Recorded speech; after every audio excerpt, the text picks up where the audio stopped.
life is complex. So is our mental health. It cannot be understood by diagnosis alone. Our philosophy is treat the person, not the mental illness. Hello, everyone, and welcome to another episode of Humanizing Mental Health. I'm Jeremy Alcorn. And I'm Trent Akers. All right, today we have a wonderful guest that I met at Pechakucha.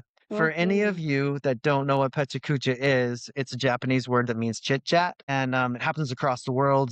It's amazing, and people talk about all sorts of interesting things. And so I saw Crystal Irick. I saw her at Pechakucha and give this amazing talk about play. And I saw these pictures of people running around in the library, shooting each other with Nerf guns. So, It's true. So giving it a little bit of background, and I make sure that I got this right. You have a bachelor's degree in social work, correct? I do, yes. Yeah. And you work at the library. You have a variety of programs. One that we're particularly interested in is the idea of play across the lifespan. Can you tell us what it is you do at the library? Yes, for sure. So I've been with the library as an employee for about 3 years now. I do a mixture of direct client service support, so really preventative, frontline community level access to the system of care, making sure I get folks in the community connected where they need to be. And then I do community programming. And so I will support some of the other librarians' programming stuff. We have community coffee and Reconnecting to Play, which are our social work specific program. Reconnecting to Play. That's what it's called. Yes. Yeah. That makes me think of the quote, we don't cease to play because we age. We age because we cease to play. Correct. It's a play theorist, Shaw, I think, who said that. Mhm. Please don't quote me. I think it might have been Shaw. Yeah. It was, it's a passion of mine. I have a background in early learning education and play skill assessment and preventative kind of universal programming. And when I joined social work as a second career, I really wanted to figure out how to bring those two loves and passions together as a way to support people's wellness. Curious. What have was your you first? Sorry, go ahead. Oh, yeah. I just like the minute I think about that, I think about, the elderly, isolation, and of course, dementia. I'm curious, have you ever done any work with that in terms of play? I haven't yet. It's a future goal of mine for sure to be involved with some more very purposeful intergenerational programming. The program we run now has a large age range. I get folks all the way from 19 up into their mid 70s I've had come. So it's happening kind of organically, but I would love to do some really specific targeted play supports with the older population for sure. Yeah, one of the fundamental things I find fascinating is that when you look at that developmental curve, that actually what we need as children become, in a lot of ways, what we need as older adults too. Mm. We move through like a peak of our life that is about productivity, and that productivity is low when we're young and it's low when we're old, but certainly doesn't mean that there's a diminishment of value on either end. But that process of understanding that what happened when we were young and how we developed into who we are, it was through play. Yeah. Mhm. Yes, it really is. I think, we discuss play. It's interesting how we discuss play as a culture because I think, and I can really only speak specifically to our culture here in Alberta, but we really speak about play as kind of having this defined period of our life within which like we're able to engage in it, right? It's like, okay, we go through the stages. Even in my previous career, we would do play skill assessment, right? So we would look at each age group and where there's play skills at and what does it look like. And we do what we are very good at doing here in our culture of very individualistic thinking, which is we kind of put it in these little silos of like, all right, from 0 to 3, you look like this, and 5 to 7, you look like this. And then when you're about 12, you need to start transitioning into adolescence. And that means no more playgrounds on schools, no more access to, those kinds of free types of play in your sports education in middle school. And what I find fascinating is that the minute you get adults back into that space where they're able to shed some of those patterns that were taught and were learned and are culturally enforced, they turn immediately back into like body-based play, which is like the earliest forms of play we engage in, right? They're laughing and they're building with blocks and they're just purely in the moment. And it takes some convincing to get them to see the benefit of it. It took quite a bit of convincing, but we're starting to get there now where the message is spreading. You know what? Like the minute I think about that, the first thing that comes to my mind is mindfulness. How many people struggle to be mindful and in the moment, and really take it back to play? Because if you do that, then of course, then like you talk about blocks, you talk about tactile, talk about all of that, Mhm. and that's a really good way to really help ground someone. That's exactly Mhm. part of my goal. When I designed the program, I designed it. I was taking a mental health class as part of my social work education. And I had a really lovely instructor who said, okay, think big, dream big. If you could do anything in the community, what would you do? And I created this program. I came up with a budget. I reached out to organizations. I was like, I would love to do this. And one of the pieces of research I came across was this mindfulness piece. Mindfulness is we know that it works. We have a lot of data there about how important it is for us to access something that allows us to be fully present in the moment. But we Hmm. really don't spend enough time discussing how a lot of us need to use our bodies to access that space. It's not as easy for many of us, I think, more than we talk about. I really don't think people realize how important it is to use the body to access that state of mindfulness. When you are engaged in play, if you're engaged in full, especially social play, when you're engaging in full body movement, social play, relationship building, you are completely in that present moment. You are not thinking, you're not kind of forward anxiety thinking, you're not sort of backwards ruminating, depression thinking. You are exactly present. I have folks who leave my sessions and, they're like, the time disappeared, right? It provides us freedom from time, freedom from any of those constraints. I'm curious because like as soon as you say that, I'm thinking about like family therapy and that idea of like Mm, family game night, like when you have like parents and kids, grandparents, because so many people are so busy nowadays. And mm. with kids, I mean, kids love to play and and a lot of it is online because that's where those secondary social spaces are going. And I really wonder what you can see with like parents and kids and how their communication changes over this. One of the things I noticed when I was working with families and children in early learning was when kids are making bids for connection, Mhm. the difference to how those bids were being received depended on how present or disconnected the parents were. And, Mm, coming out of COVID, we saw disconnection sort of across the board in all family dynamics. And so mhm.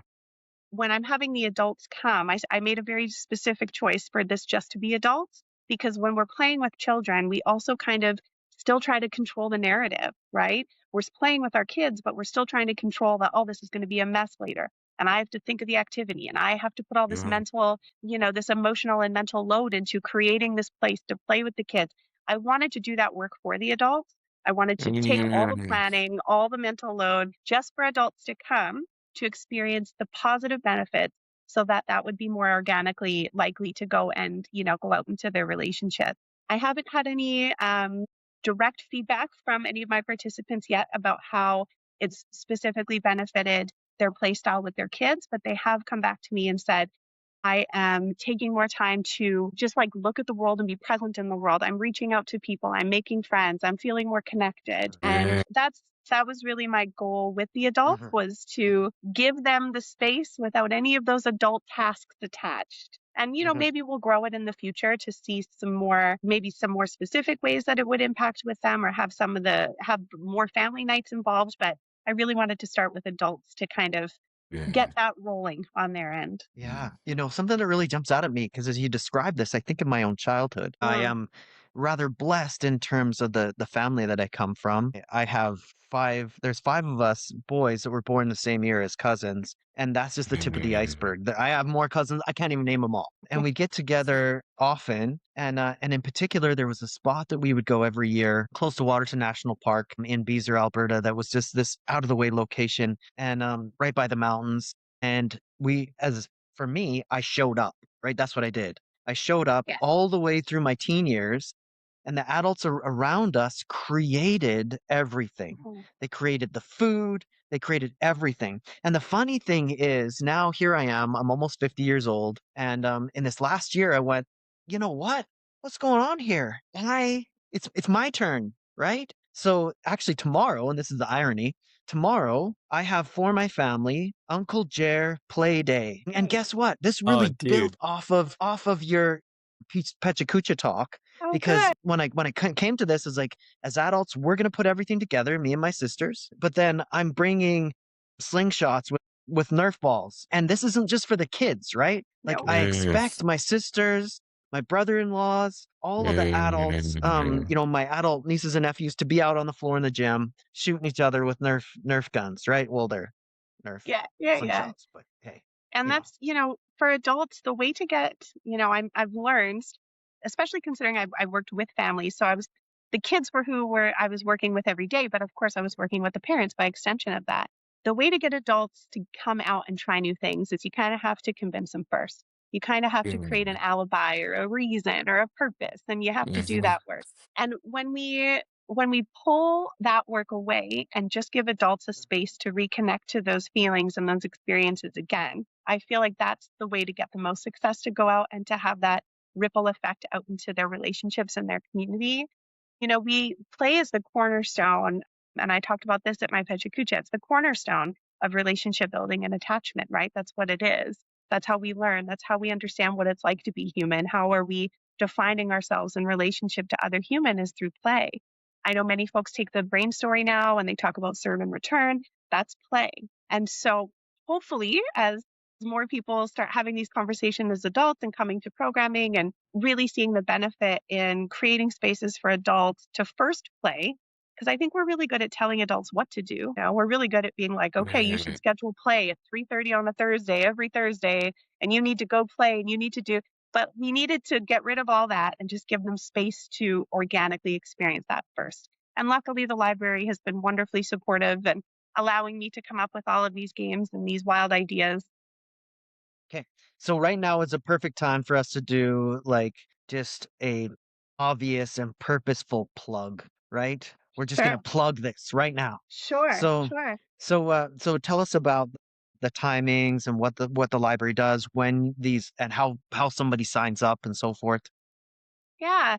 So I'm running Reconnecting to play twice a month right now. Generally, we try to do after hours ones 4 or 5 times throughout the year. So most of the time it's when we're open. 6 o'clock, 6 to 7:30. It's registered, so you have to access our programming booklet through the website and register that way.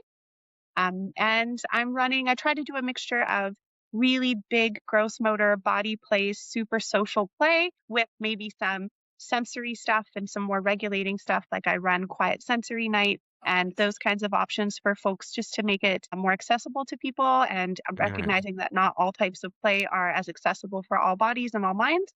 And then we try to alternate that. So my next ones coming up will be giant board games, and then we will do a low sensory play where we'll have lamps and low lighting. And I fill the room with jello and shaving cream and finger paint and sand and oobleck and all the things. And I encourage the adults to engage in full tactile play in a safe place. And then we do everything like Nerf guns and giant human games where we take Battleship and Hungry Hippos and we turn the humans into the play pieces. So it's really a wide variety of activities that I am always trying to adapt and evolve and change to make sure I'm making it as welcoming and as accessible as possible. And we are going to continually to offer that 2 times a month for 2026. It's getting quite popular, thankfully, and it's a wonderful problem to have that we're now seeing full programs and wait lists. But the more that we get positive feedback and the more that we have folks come, hopefully we can continue to grow and expand it. It is made possible through funding through City of Medicine Hat and the FCSS portfolio with the government as well. So luckily they've been very supportive, and hopefully the word just keeps spreading, and who knows, maybe we can run it more, but we just recently expanded it to twice a month at the beginning of 2026. Right Yeah.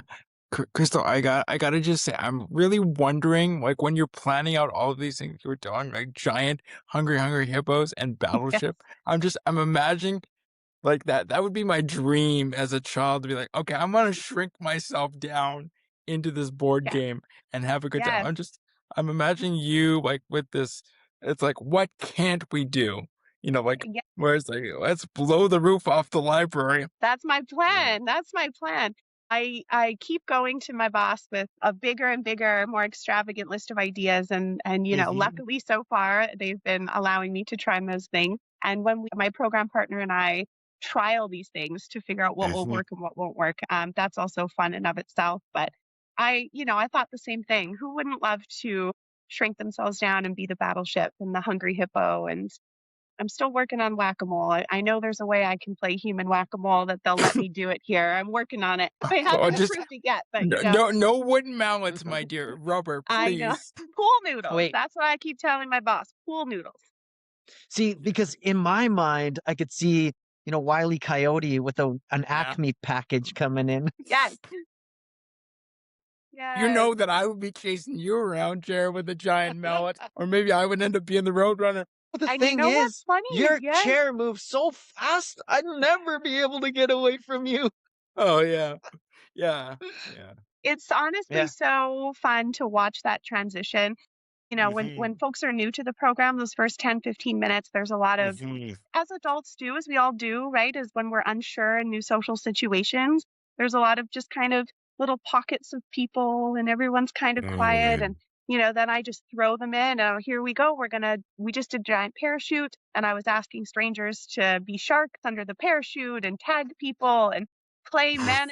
And very quickly, they are chasing each other and laughing and exchanging phone numbers. And so it doesn't take long. It takes some convincing to get adults there.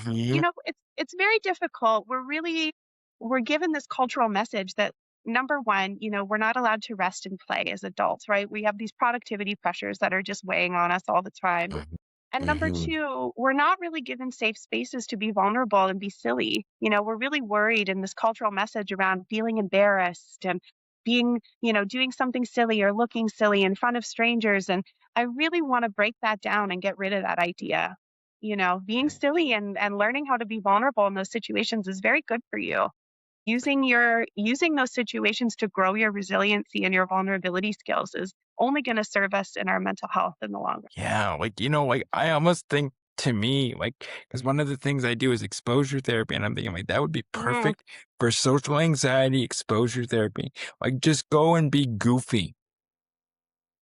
We've had some folks reach out that definitely face some challenges with anxiety in different pieces, and we create safety plans. As a social worker, I'm lucky that I have some of those skills as well. So I'm happy to create a sort of safe entryway in and introduction to the program for folks who are feeling those kinds of challenges. I get a lot of neurodivergent folks.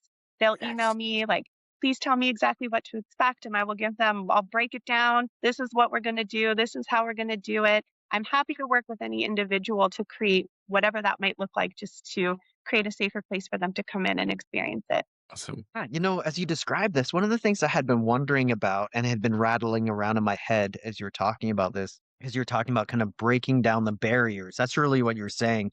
But the barriers are super artificial. They're actually layered within our societal norms and expectations. Like, how does the concept of the idea of maturation into adulthood play into the idea of play in our work?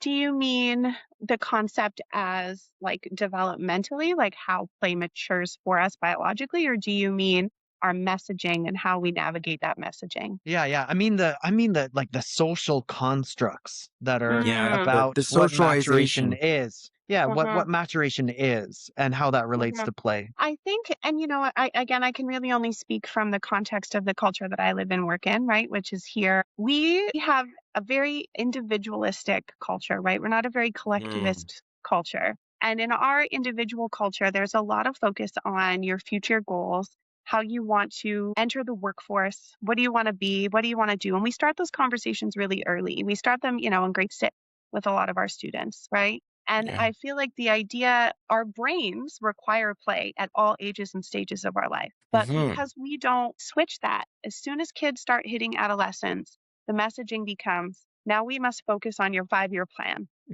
Now we must Yeah. focus on this, right? As I hear that, it's almost that idea of what do you want to be when you grow up? It's kind of like you outgrow play, whereas can't Yes. play grow with you? Yes. Right. And Yeah. Yeah. 100% the message. It should grow with us. There's, Hmm. the effective neuroscience theory talks about our innate built-in sort of circuits in our brain that govern 7 major areas of how we interact with the world. One of them is play. Play only shows up in healthy family animal groups. Excuse me. Play Mm-hmm. happens in lots of different animal groups, but it only shows up when we have healthy functional animal groups. So for Why? me, part of the conversation is, why do we have such a focus on leaving play behind? Why is it such a focus on switching this thinking to forward instead of allowing these very natural, biologically important behaviors to come with us as we age? Why do we make that shift? I would argue that in order for us to have a more culturally healthy outlook on play and relationship with play, we really kind of need to break that back down. As simple as things like I mentioned earlier, taking playgrounds out of middle schools. There's really no good reason to not have playgrounds available for our middle schoolers and our high schoolers. But we do these things in a very purposeful way, which is a detriment to how we are Yeah. able to navigate our wellness, right? Because then it becomes everything that I must do and who I am are measured by these external factors, right? What is Yeah. my goal? What do I want to be? How? Whereas play is one of these beautiful pieces that we're driven to play. We know it shows up in healthy animal groups. We know that it can be used as a larger strategy to improve our mental health. We see it. There's been lots of studies about it now. And so I feel like those environmental design pieces, even in our schools, would need to change in order for us to embrace that idea that play should mature with us as we age. And we create really limited spaces for adults to play. And it's usually around substances as well, right? You can go to the bar and you can play pool. You Pool can or throw have, darts. or you can throw darts, or you can have Hmm. friends over to play video games, or you can have a Hmm. board game night. Like we culturally say, well, you can, but it has to look like this. And Hmm. this is what's allowed as you're an adult. Hmm. Whereas we know that when we have healthy connection and healthy attachment and healthy relationships, substance use decreases. And Hmm. so, how do we get adults back into our bodies, back into spaces where we can play without needing those external supports, right? Yeah. Crystal, I'm You know, curious. Sorry, Joe. yeah, go ahead. Go ahead. Thank you. I'm curious because you said like they usually stop playing around middle school. I'm wondering if there's like an onset of further boredom at Mm, that time, because I know that there's a difference between like healthy and unhealthy boredom. And I'm wondering, mhm. like, when kids stop or when adults even stop playing, is that when boredom tends to increase? It does, but in my research while I was creating this program, it's not so much the boredom as it is the connection. So around middle school is when our identities are shifting really rapidly. We're going through biological changes with puberty, right? Those things are largely out of our control. We are experiencing messaging from our culture and our community and our environments. And so it's not so much the boredom that seems to be the issue as it seems to be what's being modeled, what's being expected, and because we all want to belong.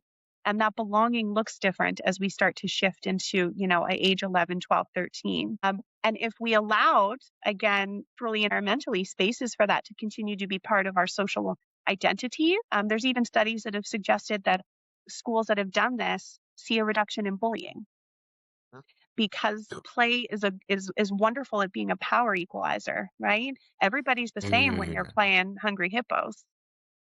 Everybody's the same when you're playing hide and seek. And Hmm. so it's a bigger conversation, as well as the shift to a lot of adults are modeling individual kind of isolation things, right? A lot of adults are spending more time on their phone or in their own little world, and they're really specific. And so kids also need adults to model what healthy play looks like to them in order to navigate Yeah. through boredom in a healthy way. Yeah. See, the big thing that was jumping out to me when you were talking about this and describing that idea around maturation and how that works, it's like I can't do that. It's childish. I will be Hmm. childish if I do that, and I am not a Right. child, and I'll be embarrassed and so Hmm. forth, and I'll be shamed for not acting my age and for not being mature. And that message is actually a big problem. Like it probably works really well for the overlords of our world that are interested in Yes. making a lot of money because we remain productive. But I don't think that it says much for the people of the world that want and are wanting to live in community. In fact, Hmm. it reminds me of something. So in my faith group, we were connected to Scouts Canada, and I ended up being in the leadership as as a young adult. And I was actually never really keen on any of the like seriousness, the badge work and all this stuff. It's all about discipline, discipline, discipline, discipline. And I felt like, well, but what's more important? Like we're going to have an activity and we're going to plan it and the kids are going to be involved in planning it. We're going to go camping. We're going to do all these things, but it's actually the activity that matters. Like we had Nerf fights tons of times. We went out and played airsoft together. I took them to shooting ranges. Mhm. And but when they're like, well, what's the point of your activity? The Yes. activity is the point. There is exactly the problem. And so Dr. Stuart Brown does a lot of research on play, and came up with how do we define play? Because our culture requires that's like you said, there's to be a point.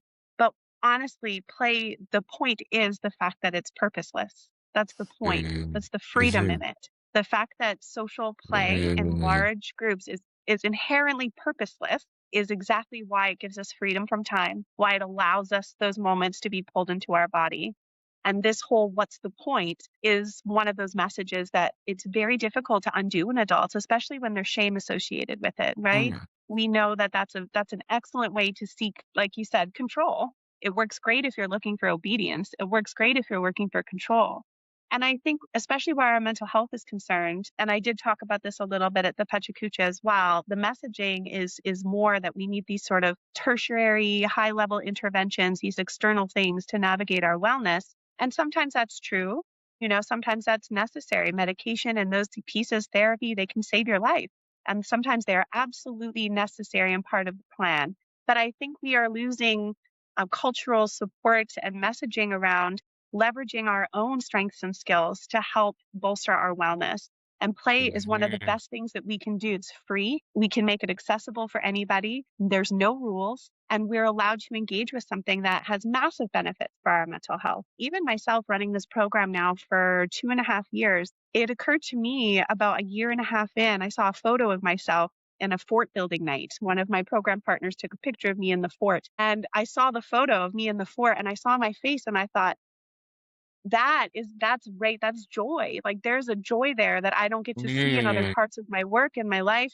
And when are we doing that for adults? When are we allowing them time and space where we're capturing those moments where they're fully present and experiencing joy in a community, and making connections in that community? And I didn't even really realize, even though I had done the research and done the thing, I didn't realize how beneficial it would be for me and my mental health at the end of the day, especially in social work, holding space for these difficult stories. So even I was surprised by the benefits it's had on my own wellness journey. Yeah. Like I'm almost wondering if you were to take somebody's blood pressure before and after or other biological markers, what would that Mhm. mean? Because, I'm almost imagining you think of adults that they're either doing a physical labor job or they're in an office all day, and then you put them in this open environment connected with other people. How, like, I'm just Mhm. imagining like just the sigh of relief at one point and almost like the squee of enjoyment. I would love to run that study one day. I don't know. Maybe we'll chase that master's and doctorate. We'll see what happens. I would love to run the stat study one day. They have done some preliminary work in really small groups, maybe 250 research participants, where they've done like some of the basics like the cortisol, the oxytocin, and checked those. And we know for a fact that play has a positive effect on those. So we do know that we see sort of a neurochemical positive benefit to play already. They've even done really interesting studies around illness, and they're looking at those kinds of pieces and how protective play can be if you have a regular play practice. But I would love to do, if I could, I would love to do a blood pressure or something before and after my program to see. The one we ran on Wednesday was full we did giant parachute games. And I have surveys that are out at the programs as part of my funding agreement, of course, and also just so I can use feedback from the community to keep making sure my programming is responsive to the needs of the community. And some of the feedback we got, we had about 50% new and 50% folks who'd come to at least one other one, was I haven't laughed this hard in years. I have never, I made new friends. This is my favorite thing. I look forward to this every month. Um, it's been just beautiful to see those comments and that personal feedback telling me that they're feeling it in their body. Yeah, like Yeah. That's Like, amazing. mm, yeah, like, And I try to make it really fun. So, yeah. I'm wondering, on some level, it would be really interesting to almost take a picture of somebody's face when they go in mhm, and then when they come out, because you said you saw that picture of you, and like mm, we show our stress on our faces. So I'm wondering, how that would show up. And people always mm. want to chase youth, chase it through play. Like, Yes. like, you want to look like a child, live like a child, play like a child. I endorse that message wholeheartedly, Trent, wholeheartedly. There are, if you want to feel young, that's exactly how you do it, is engaging. I love that idea of the photo. We take a lot of photos at our event. Maybe I can convince some future participants that we can navigate a before and after and see what that looks like and what that changes for them. Yeah, yeah, Yeah, because that's amazing. I could almost see that as like something at the Esplanade. I would Mm-hmm. love that as like almost like a portrait night. That'd be amazing. As I think about this and I personalize it, and I think about some of the aspects of that we've talked about, the feeling like you got to grow up, the feeling like you have to take life seriously, um, that what is your contribution? Actually, these are pretty important themes that have been a part of my life in the last year. And in a lot of ways, I didn't feel like my contribution when I looked at my family, like that I really gave much, that I had much of a contribution. And as I look at it and I think about it now, and what I came to in the end was a realization that I through play am the social glue. That it's like Mm-hmm. people want to connect with me, they want to hang out with me. And why is that? Because my 30-some-year-old nieces and nephews, when they were little kids, I jumped with them on the trampoline, right? Mm-hmm. And Mm, not only jumped with them on the trampoline, but I would wrestle with them and we would do like, the World Wrestling Federation moves and I would grab them and spin them around and we do all of these things and I pretend to take hits from them and we'd be real super physical, right? And and that's why they love me. That's where the love came from. Mm-hmm. And then I think about it now and of course then their kids want to connect with me. They go, wait a minute, what's my contribution? And then I went, once a month, we're getting together and I'm going to put on a thing and we're going to eat together and we're going to play together. And I Mm-hmm. and I sent a message out to my family saying once a month we're doing Uncle Jared play day. First one is on January whatever it was. The next one is February 28th. The next one is March 28th. And Yeah. for the understanding that fundamentally for us to truly bond, we need joy. Yes. And where does that come from? It doesn't Yes. come mm, from doing a bunch of manual labor, although accomplishing things together is also binding. So I'm Yes. not diminishing that. Yes. It is. It really is the core of connection, is being able to show up wholly as ourselves. And there's mm, very few activities that we engage in as adults that allow us space to do that. And play is one of those areas that we can really benefit from that ability to show up fully as ourselves, because we're so flooded with all the good stuff. We actually can't spend time worrying about whether or not we look silly or whether or not we're, acting our age or whatever any of these things are. And without connection, without those periods in our life, our relationships do suffer. One of the best things I did for my family coming through COVID was, weekly Nerf gun and lightsaber battles, right? We were worrying about all of this stuff about how do we navigate, we're all worried about how are we going to get our kids through this and what's this going to look like and how is da da da da da. And those worries were real and they were real fears. But the best times that we got through those hard times together, when it was like we're just ordering a pizza and we turn off the lights and we're having lightsaber battles. Like that's what we're doing. That's our mental health this week. That's how we're going to sort through getting, and it's in order for adults to make change within the systems we live in, we need to get mm, allies and we need to get co conspirators and friends on board. And so the more adults that we can get mm, out playing without rules, without expectations, out experiencing what it looks like to act silly and look silly and be embarrassing and do all those things with others, the ripple effect takes time, but it will ripple outwards. And I think it also builds confidence. It mm, allows us to build confidence in ourselves. And we see it in kids. We know that, from the studies in kids, And in adults, it's the same thing. When we show up and allow ourselves space to be silly, we build confidence in the way that we can move through the world. It makes things feel less scary. And I think there's only benefits to be had if we can get adults to embrace the things that help us build those pieces. And yes, we can do it while we're going through therapy, and we can do it while we're on medication, and we can do it while we're accessing all of these other parts of our mental health.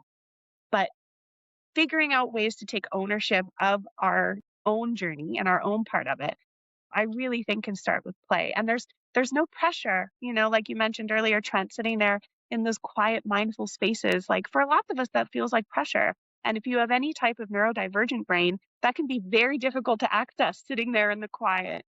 So utilize our bodies, get our bodies in the picture, right?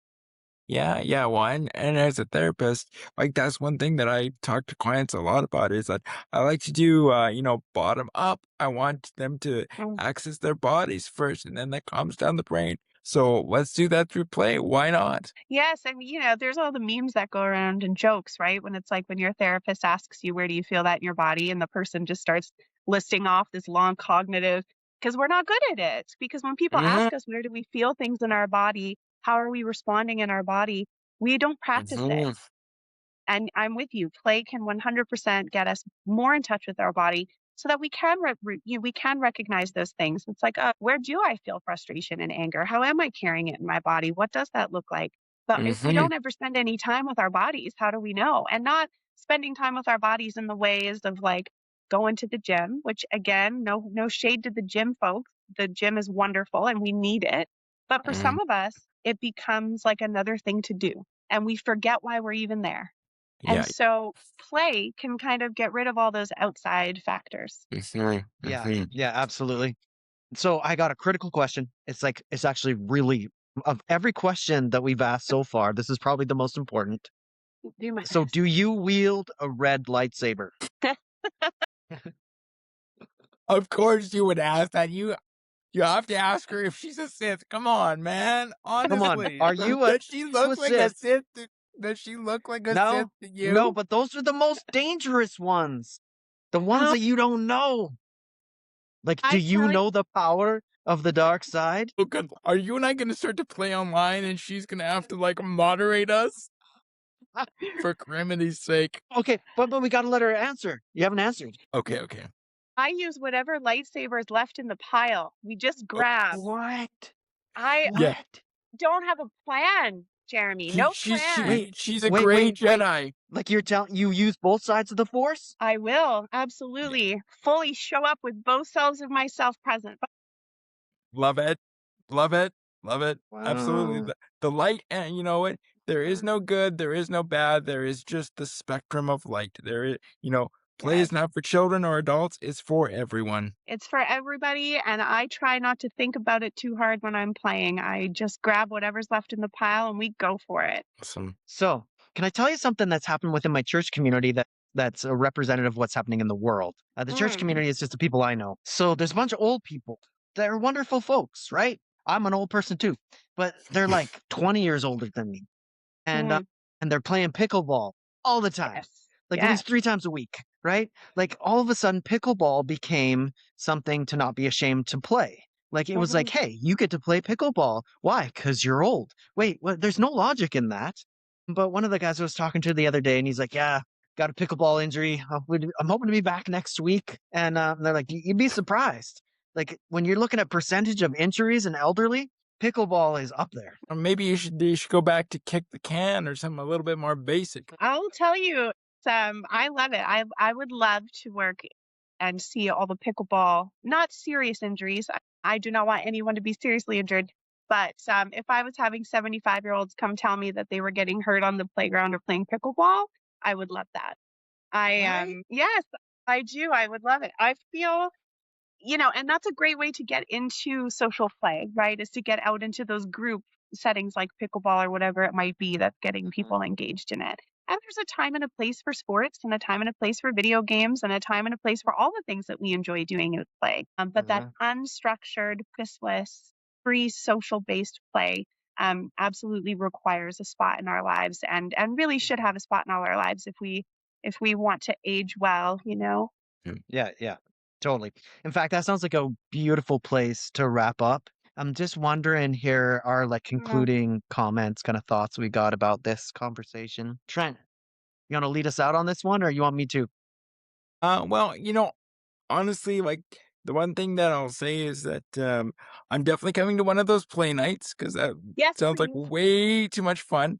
And this just encourages me to go home and play with my nieces and nephews and try to keep myself looking good through play. What I about love it. yourself? We would love to have you. Yeah, for me, there's this interesting synergy within this conversation that just has overlapped so much with my life lately. Like I felt so much shame for feeling like I've never really grown up. But actually my Mm. core is fun. It's play. And if I somehow try to divorce myself from that, maybe some other people in this world are really serious people. I'm not one of them. I love that you mentioned that. I think we do as we age. I felt it, where it's like, oh, do you have to be so silly? Do you have to be so this? But I keep telling people, I don't know, man, I got hope disease. I'm just riddled with it. And that's how I get through every day. And part of that is I gotta play. I do. When I was in early learning, I was on the playground with the kids, climbing to the top, and that's my I don't know how to move through the world without that sense of play and childishness or whatever they would like to label it. And as I've gotten older and I've matured into my 40s, I just decided, you know what? I think other people out there might benefit just a little bit from not acting their age either. Age Yeah, is just a yeah, number. totally. I talked with some youth recently at the library. We were talking about how it's just a level up. It's like I'm not 42, I'm level 42. Love it. So Love that's how it. I've been I'm gonna embracing level up that across the lately. lifetime. That's right. We're just leveling up, guys. We're just leveling up. So Absolutely. good. All right. Well, on that note, I'm Jeremy Alcorn. I'm Trent Akers. See you next time. Thank you. Thank you for joining us today. We hope that this message has been as meaningful to you as it has been to us. If you're looking for help, you can find us on Facebook at Humanizing Mental Health.